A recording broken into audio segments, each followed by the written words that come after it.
کریں، مجبوری تھی۔ یہ وہ جملہ ہے جو ہم اکثر سنتے ہیں جب کوئی حرام کام کر بیٹھتا ہے، کہتا ہے پیٹ پالنے کے لیے سود لینا پڑا، نوکری بچانے کے لیے جھوٹ بولنا پڑا، گھر کو چلانے کے لیے حرام کام یا غلط راستے پر جانا پڑا۔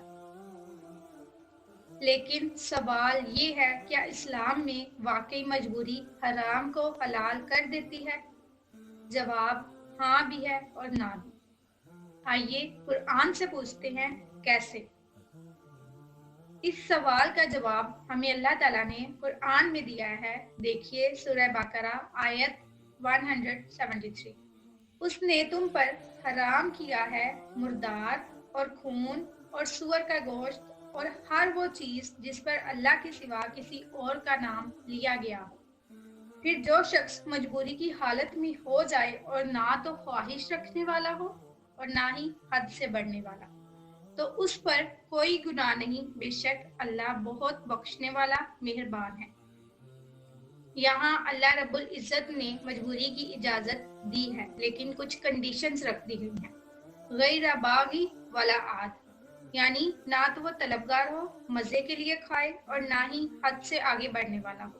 اس آیت میں بات تو واضح ہو گئی کہ مجبوری میں بھی کتنی اجازت ہے۔ اس آیت کے بعد کچھ شک و شبہ نہیں رہ گیا۔ علماء کرام کہتے ہیں کہ مجبوری کا مطلب جان بچانا ہے، اسٹینڈرڈ آف لیونگ بچانا نہیں۔ اگر بھوک سے جان جا رہی ہو اور صرف حرام کھانا موجود ہو تو صرف اتنا کھانا جائز ہے جس سے جان بچ جائے، پیٹ بھر کر کھانا تب بھی حرام ہے۔ لیکن آج ہم نے اپنی خواہشات کو مجبوری کا نام دے دیا ہے۔ اچھی گاڑی، بڑا گھر اور برانڈ نیو موبائل، یہ ضرورت نہیں ہے، یہ خواہش ہے، اور خواہش کے لیے حرام کام کرنا ہرگز جائز نہیں۔ یاد رکھیں، روزی کی تنگی اللہ کی طرف سے آزمائش ہو سکتی ہے۔ نبی کریم صلی اللہ علیہ وآلہ وسلم نے فرمایا، جو شخص اللہ کے ڈر سے کسی حرام چیز کو چھوڑ دیتا ہے تو اللہ اسے اس سے بہتر بدلہ عطا فرماتا ہے۔